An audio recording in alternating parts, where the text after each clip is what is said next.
I wanted to bring you here and show you this because there is very, very good historical evidence to show that this is the actual hole in the ground that was dug by Jacob and his men over 3,500 years ago. We're not able to say that very often. No, we're not. But the historical evidence here is very, very strong. The fact that you had a well of that nature, that depth, through that type of ground, it makes sense that they'd be able to keep track of that over such a long period of time. So if that was the well Jacob dug, this is the same location where Jesus had this conversation with the Samaritan woman. Let me read a couple of verses here from John, the 4th chapter. So he came to a town of Samaria called Sychar, near the field that Jacob had given to his son Joseph.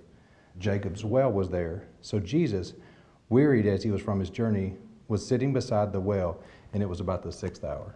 To have Jesus in Samaria in the first place and to initiate this conversation with a Samaritan woman is pretty significant. The woman went into logistics. How on earth are you going to get any water? The well is really deep. I'll tell you what, why don't you draw some water for us?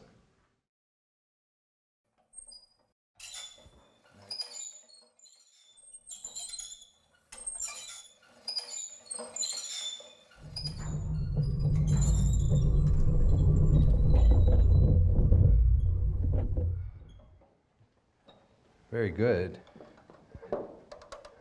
Okay, Jeremy, there's one other thing I want you to do for me. I want you to dip a cup of this water and pour it down the well. And I want you to be real quiet. I want you to listen so you can see how deep it is.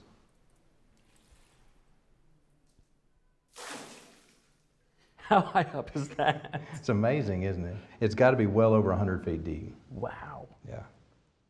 There are nuances to the story about the depth of the well that we would just gloss over. Well, of course, the well is deep. So going to that place and playing with the water really highlighted a seemingly insignificant line in this interaction between Jesus and the Samaritan woman. And there are things like that all through the Bible.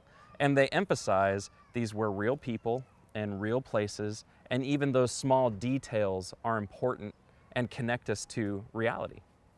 Jesus stops and interacts with a Samaritan, but not just any Samaritan. He interacts with a woman, which is culturally not normal, and he interacts with a woman of disreputable character. I mean, she's had multiple husbands. He's never met her before, but he understands what her character has been. And he has this long verbal exchange with her, and at the conclusion of it, he's able to talk to her about who the Messiah is and how to worship God.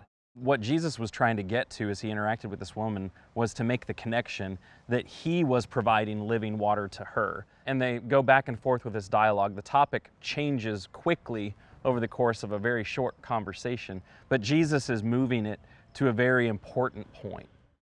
There are a couple of passages at the end of that exchange where the woman said to him, "I know that Messiah is coming, he who is called Christ. When he comes, he will tell us all things." And Jesus said to her, "I who speak to you am he." And so Jesus reveals to this Samaritan woman that he's the long-awaited Messiah.